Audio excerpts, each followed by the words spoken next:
नमस्कार, मैं हूं आशुतोष और आप देख रहे हैं रिपोर्टिंग टाइम्स न्यूज़। बिहार में इन दिनों राजनीतिक उथल पथल देखने को मिल रही है। महागठबंधन की सेहत क्या बिगड़ रही है? क्या नीतीश कुमार फिर पाला मारेंगे? ऐसी कई चर्चाएं जोर पकड़ रही हैं।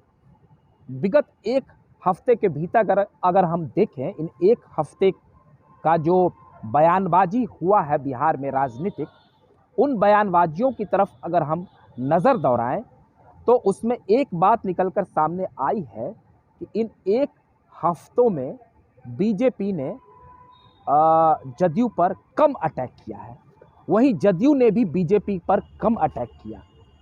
राजद भी काफ़ी मौन रही, लेकिन आज अचानक फिर नीतीश कुमार ने जहर उगला। वो एएन कॉलेज में एक प्रतिमा का अनावरण करने गए थे। वहाँ पर मीडिया ने जब उनसे कुछ सवाल पूछे तो नीतीश कुमार ने कहा कि केंद्र सरकार बिहार जैसे पिछड़े प्रदेश को आगे बढ़ाने के लिए कोई काम नहीं कर रही है। हमने कई बार विशेष राज्य के दर्जे को लेकर मांग की, मगर वो भी नहीं दिया गया, और बीजेपी जब हमारे साथ थी तो भी उसने हमें कोई मदद नहीं पहुंचाई। मैंने कई बार विशेष पैकेज भी मांगा मगर नहीं दिया गया। वहीं उन्होंने ये भी कह दिया कि पहले जब अटल और आडवाणी जी का दौर था तो कितना काम होता था, उन कामों का प्रचार करना चाहिए। मगर आज कुछ नहीं हो रहा है, केवल मीडिया में बयानबाजी होती है और केवल अब मतलब झूठी खबरें छपवाई जाती है और केवल विकास के झूठे दावों को मीडिया के माध्यम से जनता तक पेश किया जा रहा है। वहीं नीतीश कुमार ने यह भी कह दिया कि अब केंद्र सरकार छोटे राज्यों के लिए कर्ज देना भी बंद कर चुकी है। ये तो एक बात हो गई। वहीं जदयू के राष्ट्रीय अध्यक्ष ललन सिंह भी इतने दिनों से खामोश थे, लेकिन उन्होंने आज अपनी खामोशी तोड़ी और उन्होंने भी कह दिया कि केंद्र बिहार के साथ सौतेला व्यवहार कर रहा है। तो जो लगातार कयास चल रहे थे कि क्या नीतीश कुमार फिर से पलटी मारेंगे, नीतीश कुमार की कोई डील हो गई है, इन कयासों पर प्रश्न चिन्ह उठ गया है। ये मैं अपने चैनल के माध्यम से आपको बताना चाह रहा हूँ।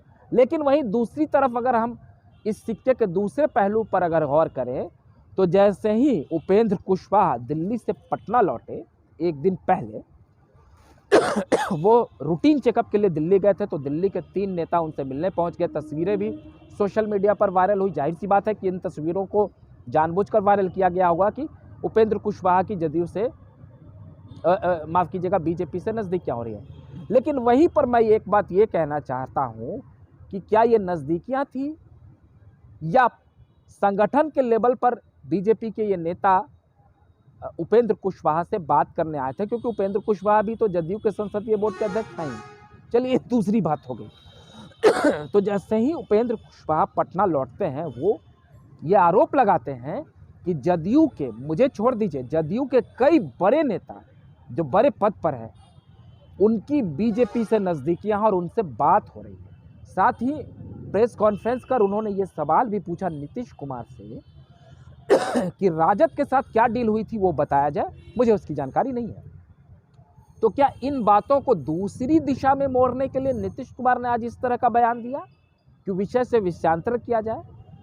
ऐसा भी हो सकता है, या ये भी हो सकता है कि अपने सहयोगी दल राजद पर दबाव बनाने के लिए नीतीश कुमार और उनकी पार्टी के लोगों ने कुछ ऐसी मिर्च मसाला और शगुफा छोड़ा हो मीडिया के अंदर कि जिससे राजद पर यह दबाव बनाया जाए कि फिर नीतीश कुमार पलटी मार सकते हैं। क्योंकि हाल के दिनों में सुधाकर सिंह के साथ साथ जो चंद्रशेखर शिक्षा मंत्री हैं, जिन्होंने जो बयान दिया, उस बयान से गठबंधन पर असर पड़ा।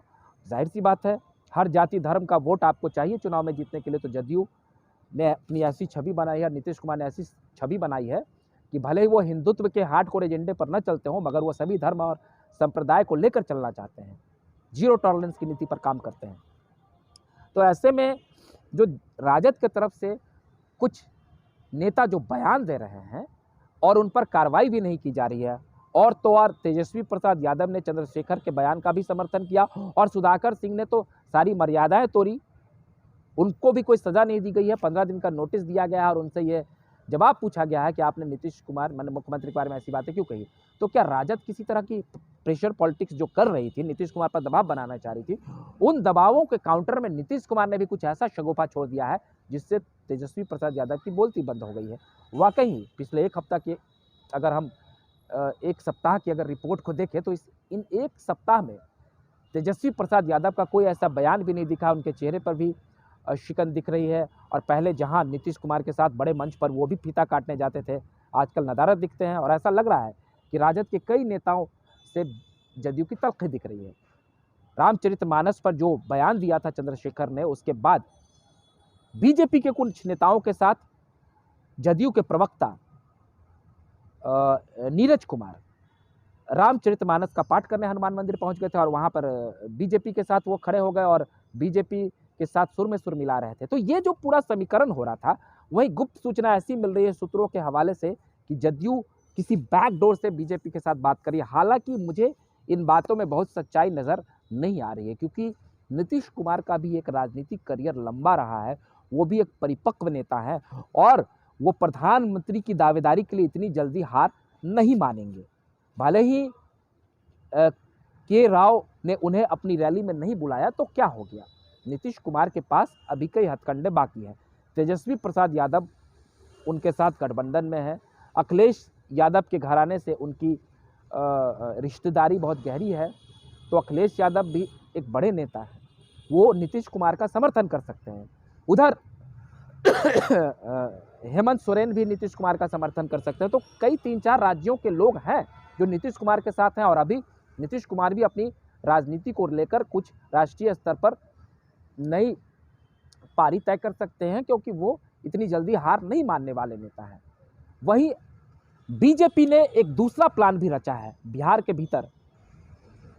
आरसीपी सिंह, उपेंद्र कुशवाहा और चिराग पासवान को इतना मजबूत करेंगे जिससे नीतीश कुमार असहज महसूस होंगे। वहीं मुकेश सहनी और जीतन राम मांझी को भी अपने पाले में करने की कवायद तेज है। तो ऐसे में नीतीश कुमार भी काफ़ी असहज हो सकते हैं इन नेताओं से। और वहीं जदयू के कुछ और नेता भी अगर टूटकर चले जाते हैं और राजद भी अगर नीतीश कुमार पर हमलावर होती है, तो इन परिस्थितियों में यदि, चूंकि एक समय था जब राजद भी किंग मेकर हुआ करते थे, लेकिन लालू प्रसाद यादव बीमार है, अखिलेश प्रसाद यादव भी बहुत कुछ करने की स्थिति में नहीं है, तो उधर राजद भी अगर यह घात लगाए बैठी है कि मैं जदयू को कमज़ोर कर दूं, या ललन सिंह की भी अगर पार्टी के भीतर विस्फोट या टूट फूट की खबर से कुछ वो सकते में हो, तो ऐसे में नीतीश कुमार भी घबरा सकते हैं। और उन्हें अगर अमित शाह किसी तरीके से उनके कद को छोटा करने के लिए अगर बिहार में कोई नई राजनीतिक समीकरण गढ़े, तो हो सकता है नीतीश कुमार फिर घबराए और वो एनडीए में वापस चले जाए। लेकिन फिलहाल निकट भविष्य में बहुत जल्दी ऐसा होता नहीं दिख रहा है। लेकिन हाँ, एक संभावनाएं ज़रूर है, क्योंकि जब चिंगारी उठती है तो ज़रूर कहीं ना कहीं कुछ बात होती है, आग लगती है, लगने वाली होती है, तभी कोई चिंगारी से आग लग सकता है।